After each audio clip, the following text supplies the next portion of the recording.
This is the one that gets me the most fired up. And I was like, where should I put this one? Maybe it should be last, but like, we're just going to get it out of the way. It's going to take the longest time. It's going to make me the most angry, and we are just going to get it out of the way. Okay. So we're going to start here. Something that I've seen circulating here and there on podcasts, and then of course podcast clips, is that ADHD medication is basically meth. ADHD medication is basically meth. There are so many options of places that I can grab clips of people saying this, but the two that we're gonna do today is we're going to start with Joe Rogan, and then we're going to go to the Skinny Confidential. So let's start here with the clip from Joe Rogan. He's talking to Cody Tucker. This is what he says. We look at that and we say, that is so nuts that people take meth. Why would you do that? And yet, what percentage of kids today are on Adderall? Which is the exact same thing, just a slow release, a delayed release meth. Wrong. Absolutely wrong. It is not the exact same thing. Meth and Adderall are not the exact same thing. So let's break this down. Although stimulants like Adderall and Vyvanse and the street drug methamphetamine share some chemical similarities, the compounds are not the same, okay? Prescription ADHD medications are carefully formulated, FDA approved, and taken in controlled doses to treat specific neurological symptoms. In contrast, meth is often illicitly manufactured, far more potent, rapidly absorbed by the brain, and highly addictive. Okay, the drugs may sound the same, like if you're talking about methylphenidate and methamphetamine, oh, they sound the same, so they must be the same. They are not the same. The chemical compounds are different, okay? The way these substances act in the brain and the body, especially in terms of dosage, delivery, long-term effects, they differ drastically.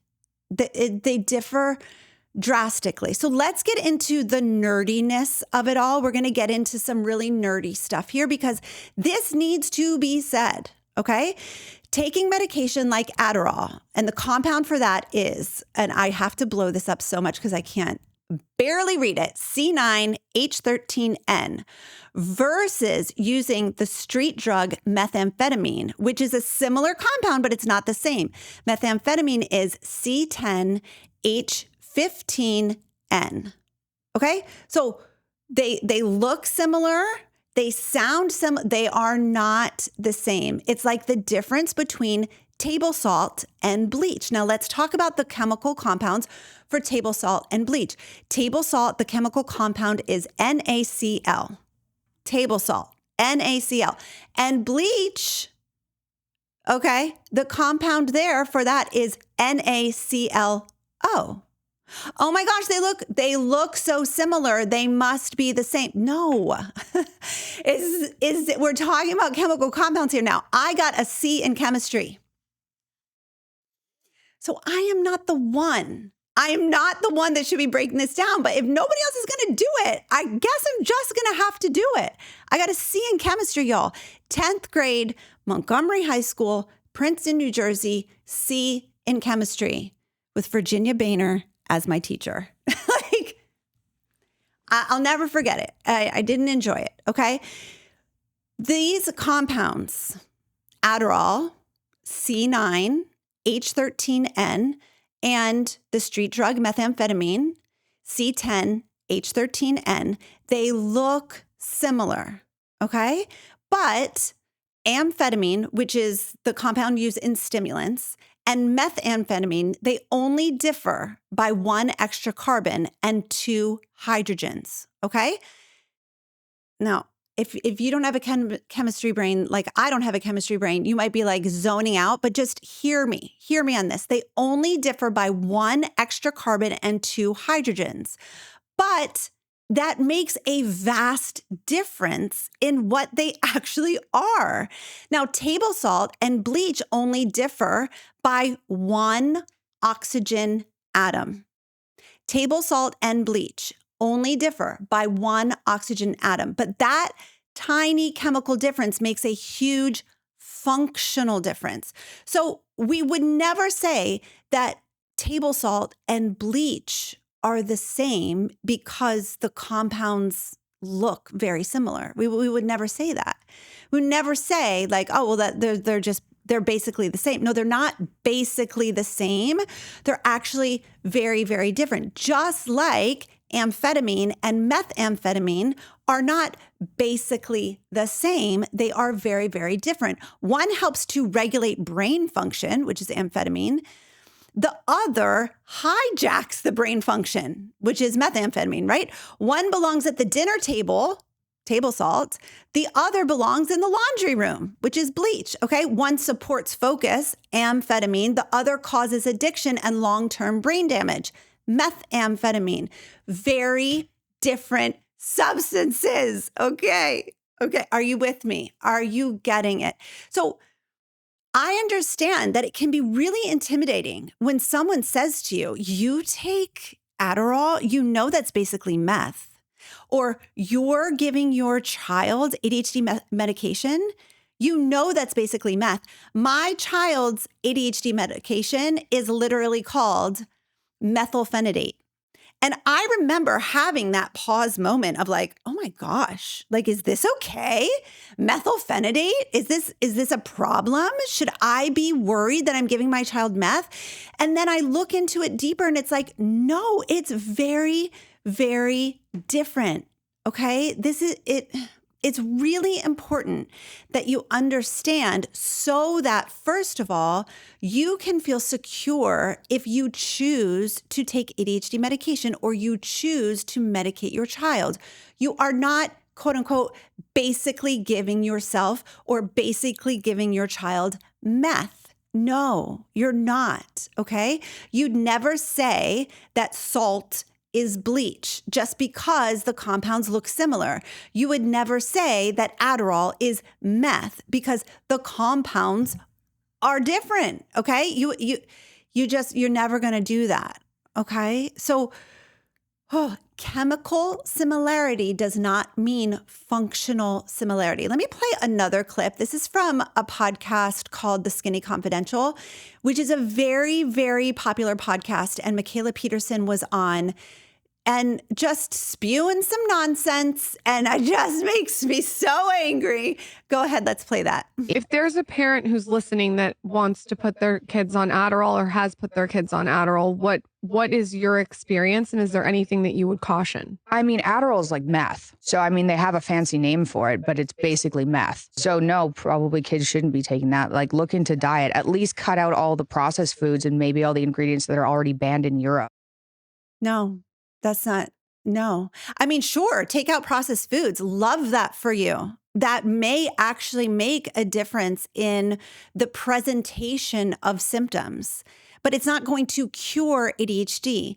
And Adderall is not basically meth. They are chemically different. The compounds are not the same. Okay, we need to dig we need to use our brains just a little bit more here. We need to not be fooled and we need to make sure that we are understanding science a little bit better. And like I said, I got a C in chemistry. So I get it. If you're like, oh, meth and methylphenidate and methamphetamine, they must be the same. No, they are completely different. Remember, the chemical compound for Adderall is C9H13N, and the chemical compound for methamphetamine is C10H15N. Completely different chemical compounds. Completely different. Okay? It's really, I just want to pull you in. I want to give you a squeeze. I just want to say ADHD medications are not basically meth. An illicit drug is completely different than an FDA-approved medical treatment for ADHD. It's not the same. Please remember, amphetamine and methamphetamine, the way these two substances act in the body and the brain, especially in terms of dosage, delivery, long-term effects, they differ drastically. The compounds are different. Saying ADHD meds are basically meth is grossly misleading. And gosh, it adds so much stigma to medically treating a real disorder. Okay. It ignores the vast difference between medical treatment and illicit street drug abuse. It's infuriating. We need to please stop. Okay. We need to please stop. And we need to stop having people on our podcasts who are spreading inaccurate information. Okay. Everyone with ADHD knows what to do to improve their lives. You go to bed at a reasonable time and you wake up early, make a list, cross the things off the list in order, manage your time well. Yeah, we know what to do, but ADHD is not a disorder of not knowing what to do. It's a disorder of knowing exactly what to do, but not being able to get yourself to do it. That's why ADHD is so frustrating. We're smart and we want to succeed, but we can't get ourselves to do the things that we know we should do in order to make improvements. That's why I created Focused. I'm a life coach with multiple certifications, and since 2019, I've spent thousands of hours coaching adults with ADHD. Time for me to focus on you. Hello. Welcome to your coaching call. I am going to be coaching you today on relationships. I know what it takes to help an adult with ADHD go from hot mess express to grounded and thriving. Focused is my monthly coaching membership where we go deep and we get to the root cause of what holds us back with ADHD. I'll teach you how to understand your ADHD brain, regulate your emotions, and accept yourself, flaws and all. With this foundation, we build the skills to improve life with ADHD. And not only do you get skills and tools in Focused, but you're surrounded by a huge community of adults with ADHD who are also doing the work of self-development right alongside of you. Dr. Ned Hallowell says healing happens in community, and I have absolutely found this to be true. As a matter of fact, listen to what actual Focus members have to say about being in this program. What can I say about Focused? Full community of people who have issues similar to you, and no one judge you. Focused has really supported me with my difficulties and asking for help. I've been encouraged and cheered on by the community. I really like that you can do as much or as little as you want. It's not just about the volume of the content, it's about the quality. Focus has helped me understand ADHD better. I would recommend this to anyone. I would thoroughly recommend Focused. I can confidently say that this is one of the best decisions that I have made for myself. So if you're an adult with ADHD who wants to figure out how to be motivated from the inside out and make real lasting changes in your life, join hundreds of others from around the world in Focused. Click the link in the episode description to check it out. All right, let's move on. We got through it. I was worried, but we did get through it. The next thing we're going to chat about, and we're going to just fly through this one. There's a myth that ADHD medication turns people into zombies. And usually this is talking about children. Oh, you're just going to turn them into a zombie. And now listen, I don't want to diminish any of your experiences. If you were medicated as a child, and you did feel like it altered your state in a negative way, or it took away your personality, that is not a good thing at all. And that's a valid experience for some of you. But when the medication is properly prescribed and dosed, the vast majority of people with ADHD report feeling more alert, more present, and more like themselves for the first time ever.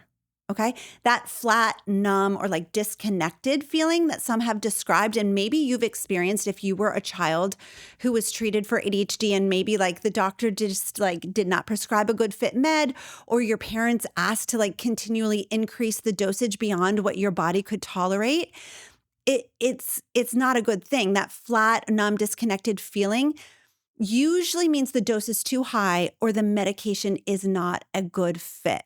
Okay, so I'm not saying that that cannot happen. What I'm saying is that if that does happen, it's not a good thing. we need to make a change. Okay, that's not something that we're going to accept. We're not just going to say like, oh, you know, this turned me into a zombie, so now I'm just like throwing medication out the window for good. Instead, like, how about we take a look at change in dosage or change in medication, okay? Because when used appropriately under medical supervision, ADHD medications are designed to support focus and regulation, not erase your personality. There's this myth, which I'm not going to talk about. I'm not highlighting it today, but we could have a parenthetical statement here about the myth of if I take ADHD medications, it's going to, I'm not going to be funny anymore. My personality is going to be gone. I'm not going to be the life of the party anymore. And that is absolutely not true. If you are on a good fit medication at the right dosage for you, your brain, and your body, you're going to be more like yourself. You're going to have more to offer the world. You're going to feel more present, more alert, more regulated, more ready to be the life of the party. It is not going to erase your personality. If it ever were to erase your personality, that is a huge indicator that it's either the wrong medication or the wrong dosage. Okay, so we're doing. This is a twofer. This is a twofer myth buster, okay? Because we're busting two myths at one time. If you ever feel unlike yourself on a medication, that's a sign to work with your doctor to adjust your treatment. But it's not a sign, it's not an indication that you should give up on medication entirely. That's not what we're going for. It's oh, this is simply not a good fit for me. Remember, the stat that Dr. Russell Ramsey gave us in his book, what is the book? Wait for it. It's going to come to me. Rethinking Adult ADHD, is that 90% of people who embark on an ADHD medication journey find a positive outcome, find a good fit medication. Okay. So that stat does not suck. That's pretty great.